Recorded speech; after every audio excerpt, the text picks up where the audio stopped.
Hi there cherry pies. Today I'm going to talk about something that I know a great many of you occult types that watch my channel are super excited about getting into. You just really want to tuck into this particular mad psychedelic cake. This one is about sigils. This is going to be about sigils, what they are, how witches and magicians use them. I made a decision during the planning of this video that there was no way I was going to be able to fit all of the information that you would need for like a one-on-one understanding of sigils in magic into one video. There's just no way that's going to be able to happen.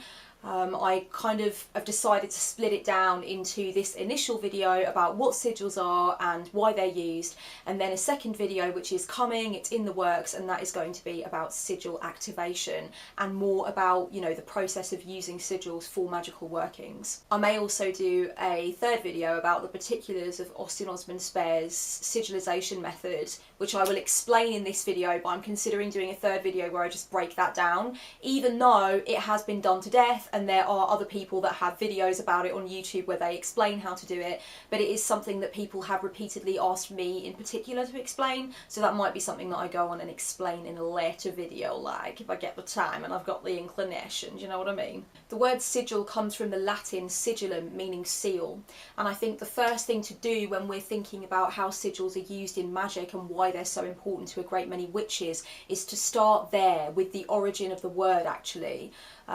When you think of the word sigillum as being the Latin for seal, I think then that kind of brings a lot of associations in that are really quite useful when we're thinking about what sigils are for, why they're used, you know, when we're concerning ourselves with that particular exploration. When I was young, when I was a heady young teenager, and I was really interested in Tudor history and, you know, reading the letters that Henry VIII sent to Anne Boleyn when they were courting and shit like that, and really into like Shakespeare and stuff. I purchased a wax stamp seal thingy with my initial on it and some wax, you know, sealing wax, so that I could seal all of my letters with the initial K and this beautiful red sealing wax. So for me, when I hear the word seal, that's the very first thing I think of, is sealing my letters in that very kind of arguably affectatious, very sort of dramatic, elaborate way. And that made the letter feel so special, and it made me feel like I was kind of saying, I wrote this, I've put my stamp onto it, this is from me, this is from Kellyanne. And there was something really romantic about that, even at that really young age. I loved doing that, you know. And that's kind of the first thing that comes up for me when I hear the word seal, and that's very much what a sigil often makes me think of in many ways. It's like putting my stamp on something, it's bringing my unique vision to a magical working, or to my sense of myself as a witch, you know, to my daily practice. Wax seals were not just used, you know, so that teenagers could feel special when they maintain their epistolary connections with their friends and stuff. Back in the day, a wax seal was used so that people could see that the letter correspondence they were receiving had not been broken into, had not been read. So seals were also about secrecy back in the day, and you'll notice if you watch any like old dramas that are set in like the Tudor period or whatever, you will notice that letter correspondence is given to a carrier, a man on a horse, and the man on the horse takes it from one kingdom to another, or from one, you know, like archbishop to another, or what the fuck ever, and the seal is on the letter, and that is to prove that the letter hasn't been opened, it hasn't been tampered with in any way, it is only being opened for the very first time by the person that's receiving it, you know, by the recipient, the intended recipient. So that's something else to it as well, is it means secrecy and it keeps something sacred, and I think there's a lot of that to the idea of a sigil. Essentially, a sigil is a sign, it's a symbol that is representative of a specific being, or alternatively of a specific intention. There are sigils everywhere, all over us all the time, all around us all the time. The brand names that you see, the logos that you see, the golden arches of McDonald's are a sigil, you know, the sign that Prince used was a sigil, a sacred one now more than ever. A sigil is a symbol that brings other associations to it. It's like a magnet, and it's undeniably connected to those associations, and it should plug you into those associations. When you design a sigil to represent your desire, your intention, your thought form that you're bringing into being, that sigil is almost the true name of whatever it is that you invest into it, you know. That sigil is it's like the center of the universe of that intention or that being. If we go back to the idea of the origin of the word sigil meaning seal, it's almost like, again, there's something very interesting with that, isn't there? Because when we use a sigil and when we engage in sigil magic, we are trying to seal our intention, we are trying to seal the deal, we're trying to seal the bond, seal the pact, you know? So I definitely think that that is a very useful word origin for sigil and for what it really means. Back in the day, sigils were way more like largely representative of beings, okay? If you look at like old grimoires, if you look at that Key of Solomon book, that's got like 72 symbols in it for different demons. Ceremonial magicians back in the day would have like tons and tons of symbols, pages and pages, books worth of symbols that were representative of different demons that you could work with from different layers of hell and different angels and stuff like that. So they were representative of like demonic and angelic beings, disembodied intelligences, that kind of stuff. Then of course also you had alchemy, and you had like the alchemical table and things of that nature, and those signs, you know, they're very much sigils in their own way too. But I feel like the way that the old grimoires represented demons and angels with signs, that's very symbolic of what sigils used to be largely used for. And today with modern sigil magic, you know, we do still use sigils to represent thought forms that we are creating and bringing into being. But sigils are also arguably far more commonly used nowadays to represent intentions. They're to represent aims, goals, things that we want to bring into our lives. And that's what we use a sigil for most of the time nowadays in modern magic. One of the things that's really cool and interesting about a sigil is that once you've designed a sigil that's representative of your intention, nobody else would know what that sigil meant. Like, it's just really between, you know, you and the four walls kind of thing. It's only you that can recognise that sigil and understand the intention behind it, and there's something very potent about that. And so that's something else as well that goes back to the word origin of seal, you know, and that idea of seals being used originally to protect hidden content, to make sure that nobody broke in, as it were. And I think a lot of witches love the idea of sigil creation and using sigils because there is that secrecy, and there is that sense that if somebody came in and looked at your altar and all they saw was this whole mess of crap, this crazy alphabet that they'd never seen in their lives before, they would not know what your intentions were, they would not know what you were planning. And there's something very fucking cool about that, let's just be completely honest, you know, there is something really exciting about that. Some witches will have an entire index of sigils, okay, so sigils are not just for magic, they're not just created to symbolise an intention which you will then kind of invest your power into and activate, you know. Sigils can be used for other things as well. There are witches that create their own alphabet or their own kind of index of sigils that are intended for different things. The same way that there are witches, myself included, who create, you know, words of power, phrases of power, particular prayers, particular words that they use in ritual that they will use over and over and over again, and this invests those particular collections of words with power, with potency, and with magical authority. And sigils can be exactly the same way. You know, there are many witches that actually have a sigil which is just representative of their power as a witch, and they will always use that symbol in spellcraft. They will always write that symbol in their book of shadows, or sign, you know, any spell that they write, that they design for a sabbat, for example, they'll sign it with their sigil, and that's the official sigil that represents them as a witch and them kind of in their witch archetype, if you like, in their role as a witch. And that's something that can be quite common. There are some people that use specific sigils for release magic, abundance magic, banishings, hexings, that kind of shit. They'll have different sigils for different things.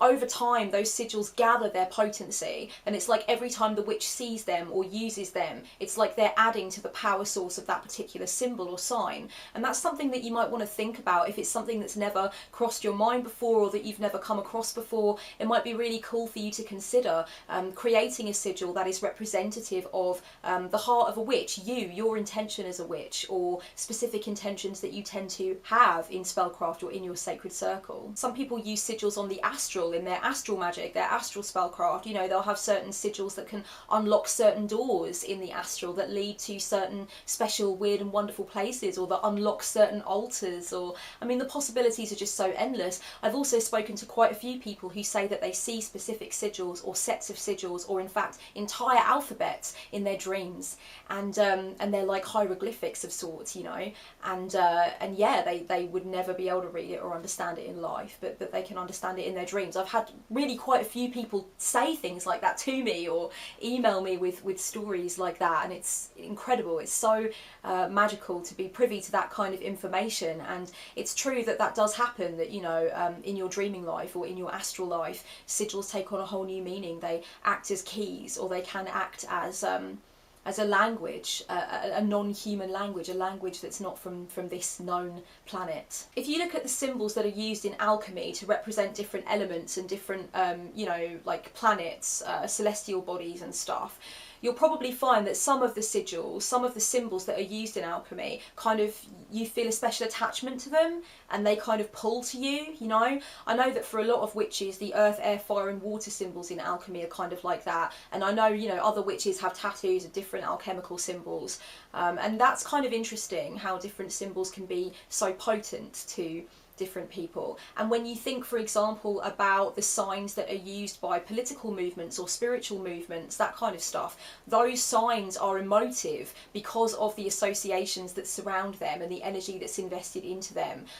You know, like the symbol of the swastika is emotive, the symbol of the peace sign is emotive. You know, these things are sigils. They are not just a sign, they are not just the sum of their mechanical parts. They're a magnet, they're an energetic magnet, they mean things, you know. And that's exactly the intention with witches when they create sigils. You know, it's intended to mean something. It's bigger than just the symbol. It's supposed to encompass everything, which is the case about the intention that you have, the thought form you want to create, you know, the world that you're building. When you begin to play around with sigil creation, you can definitely start by looking at things like, you know, zodiac signs and alchemical signs and stuff like that. You might also want to look at logos and branding and things of that nature. You can definitely just use the English alphabet or any other alphabet that you know and start playing around with stuff there and mixing things up, turning things around. You know, you can use a mirror and you can actually place the mirror against different things and come up with a kind of like Rorschach symmetry kind of vibe and go from there and start drawing it or painting it. The possibilities are so endless. You know, you can use collage, you can use mixed media, that kind of thing. You don't have to stick to just what you've read in books or just what other witches are doing. I would recommend really taking it out of the box. For me personally, I really strongly believe that samples in electronic music can act as sigils. I really believe that we can take a sound and we can loop it, or we can cut it out of its original context, but it still retains the power of its original context. And then when you play it as a sample, it has all of these associations, it has all of these things that are attached to it, you know, it's got tentacles that kind of branch off of that sound, and the sound alone is not just the sound alone, you know, it makes you feel things. And in my life, I've listened to a fuckload of electronic music, and I have a boyfriend who makes it, produces it, mixes it. So for me, samples are really, they are very sigil-like in their nature. And when my boyfriend goes like sample hunting for his mixes that he does, and he's looking for those particular samples that are maybe contained inside movies that he loves, or, you know, things like that, he's looking for those samples that contain power and potency and will actually kind of bring something to the mix, like literally to the mix that he's making. And that to me is very sigil-like. There's something really magician-esque about sample hunting with electronic music. So I really feel like sound can be a sigil.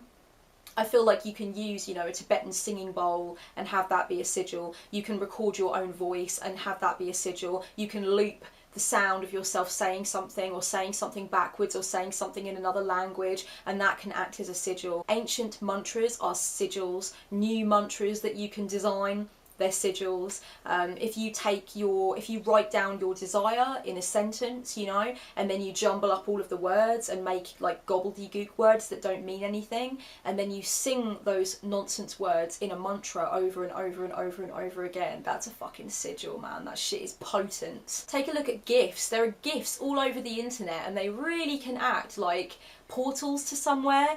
I'm friends with I follow a Facebook page called Psychedelic Spirituality, and they basically put these trippy gifs on there that make you feel like you're just like wading into an ocean of mad psychedelic filth, and that stuff can be very sigil-like in its quality, and there are gift makers all over the internet now. So, you know, if you are a hardcore occultic magician and you ain't making yourself some gifts, then you're missing out big time. You know, there's no excuse for you. You need to make a gift. Neologisms can be sigils, brand new words, you know, brand new words. And you can create brand new words literally by buying a book from a second-hand shop, okay, tearing some pages out of it, slicing those pages up the middle with scissors, and then combining them in different orders. And you will find that there's quite a lot of neologisms waiting for you in the place where two pages meet that have never met before. Weird words, random fucking words will come out of that, you know. Using the cut-ups method is just so superior. That idea of just cutting up different sentences from different stuff and then moving it together in a different order and seeing what comes out of that. I believe that a scent can be a sigil. I believe that you can create a perfume, you can create an aroma, you can get your aromatherapy stuff out, get a carrier oil and start mixing and matching different stuff and putting it together, making a perfume that for you is going to be a symbol of something, a symbol of a specific intention, you know, a symbol of a specific thought form, or even the activation code for a specific thought form. Austin Osman Spare, who's considered to be like the granddaddy of chaos magic in many ways, he invented and popularised the idea that we now know as sigilization, and this is really like the most basic kind of mechanical way to make a sigil, and this is a way that a lot of people swear by. A lot of magicians and witches say that it's fucking foolproof, it's absolutely, it works, you know, it's potent. It doesn't really speak to me because I feel like it's too formulaic and it's too much like, I don't really like to follow rules, and I like to try and be as creative as I possibly can and break a lot of boundaries. I don't want to feel like I have to stick to what somebody else has laid out for me. I mean, sometimes I do, but most of the time I'm pretty much a rebel. But this sigilization method basically is just where you write down your desire in a sentence, okay? You can write it down in the present tense or in the future tense. So you can put, I have a successful, profitable business, or you can put, I will have a successful, profitable business, you know, whichever one feels right for you, whichever one makes most sense. And then you take that sentence and you knock out all the vowels, just get rid of all the fucking vowels right off the bat. Then you have a look at all the consonants that are left, and any that repeat themselves, you need to get rid of the second one. Always get rid of any recurring consonants. So you're only looking for one of each consonant in the sentence. After that, you basically just mix the letters around and do something with them. You make them into some kind of symbol, you attach certain ones, you make a pattern out of it, you might add some other shit as well, you might use some paint or some colour or whatever to make it look cool. And then you've got yourself a sigil, which actually literally contains your desire in a coded form. This is just very popular. The sigilization method is definitely the most basic, the most well used, the most well loved for a lot of people. The idea then is that once you've gotten your sigil created using Austin Osman Spare's sigilization method, you will either activate it immediately using a particular activation method that you feel is right on and righteous for you personally, or you can leave it for a while and meditate on it for a few days and really allow the meaning of what you're trying to achieve with it to sink in fully before you then go on to activate it. Now, sigil activation is something I'm going to go on to speak about in a later video because, as I said, I really felt like I would not be able to fit everything into just one video. It's way too much of a big topic, but I'm going to come back to it. I'm going to circle back around to it. Like I said a couple of months ago, I do fully intend to speak more about witchcraft and about chaos magic and stuff this year on the channel, and I'm definitely not I'm definitely not kind of adverse to that idea. Like, that intention is still with me. So I'll be talking about that. I'll be talking about activation, and I'll also be talking about the magical mindset, the single pointed consciousness, gnosis, excitatory and inhibitory gnosis, all of that good shit. I'll be talking about it. I'll get around to it and you'll hear my thoughts on it, and, you know, anything that I can teach, anything that would be useful to you.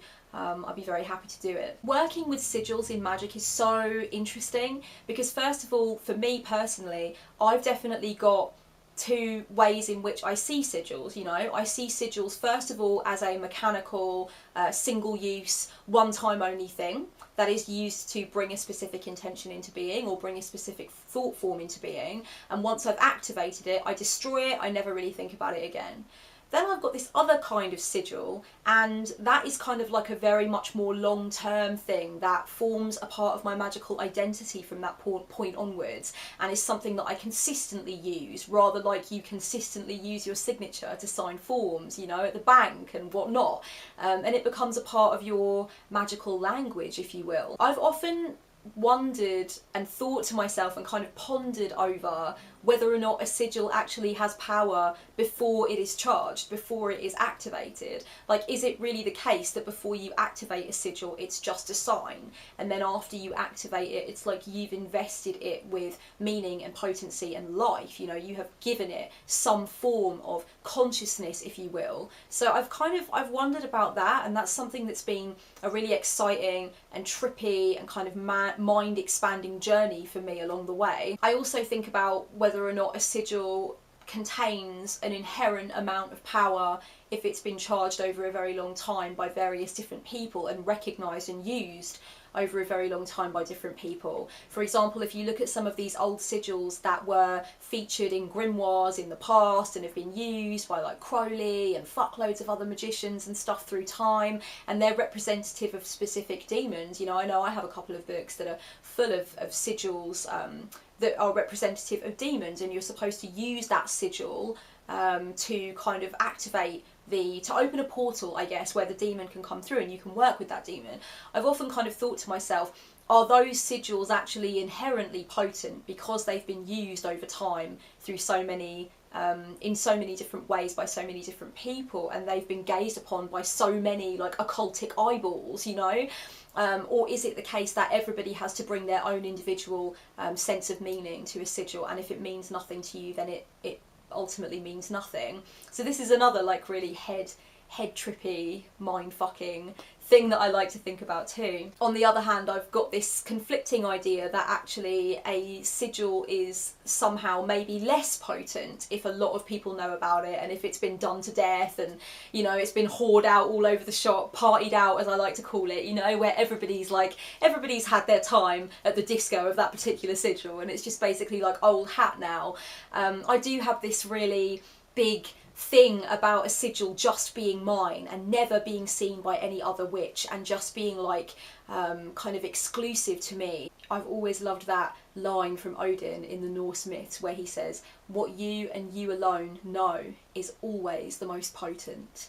That has always really stuck with me, and I don't know, like maybe it's just because I'm terminally solitary, as I always like to say, but it's definitely, there's something about that, you know, there's something about that idea that if it's exclusive to you, if nobody else knows about it, if somebody was to stumble upon it and not even understand it because it's so exclusive to you, then that's where it's really cooking, that's where it's really powerful, you know, that's where it really packs a punch. So those ideas definitely, I can see that both could be true in their own way, like sigils that are famous almost, you know, like the sigils in that Key of Solomon grimoire that represent demons, like they're famous fucking sigils, you know, like I believe that Aleister Crowley took that book down into the catacombs beneath the Egyptian pyramids on his honeymoon night to actually summon up demons, you know. Hey wife, I was planning on a bed strewn with rose petals, but how about I just summon up a fucking demon instead? Romantic! Yeah, you know, they're famous sigils, that's the point I'm trying to make. They've been used. The cat is well and truly out of that fucking bag. Those sigils have been used by magicians for a long ass time. To make things happen, to bring beings into the room, and so there is like the idea that those sigils are particularly potent, but at the same time there is also this idea that I hold fast to in my own practice, that sigils that I've created, that only I use, that only I know about, are the most potent, you know. So that's something else to think about too. But I would ask you for the next couple of days after having watched this video to look around you at the sigils that you can see in your everyday life. And really what they are is they're just representations of something else. So you know, largely when we think of a sigil, we're thinking of a sign, we're thinking of a symbol, okay? But I really feel, for me, like it can be more expansive than that. Like I said, I really feel like it can be a moving image, it can be a sound, it can be a scent, you know? I feel like it can be those things as well, but largely in your life around you, when you walk down the street, when you go into your city centre, when you turn on your TV, when you turn on Netflix, you're going to see logos, you're going to see branding, and those are the key ways in which magicians are working with arguably the greatest efficiency and with also the greatest kind of like negative intention, in a way, is in advertising nowadays, in branding, in this desire that people create within us to be associated and in allegiance with a certain brand, and we see that symbol as a representation of that brand. In fact, I've got one right now on my wardrobe that I know that I'm very captivated and enchanted by. Like, I am bewitched by this particular symbol, and I'll show it to you now. I literally have this tag hanging on my wardrobe, and it is the sign for Boy London. It's their branding. It came on the last thing that I ordered from them. And I love this branding, I love it. I love the fact that it's controversial, that people have complained about it on and off, like it's been in the papers and in the press, because it reminds people of the Nazi symbology, even though the Nazis stole their fucking symbology from ancient Rome and stuff. So, you know, I like that about it. I like the fact that it's it represents to me a UK brand, a brand that came out of the punk era, a brand that came out of like the rawness and the authenticity of the city of London. I just like that brand, you know, and it's done something to me for that reason. It's like there's an instant feeling there, there's an association. This is not just a empty sign, this is a sigil to me. It's representative of something bigger, something else, an energy, and it's almost like the true name for that energy. That's the kind of shit that I'm talking about, you know. In advertising, we can see a lot of magic going on, and like I said, a lot of it is not for good, you know.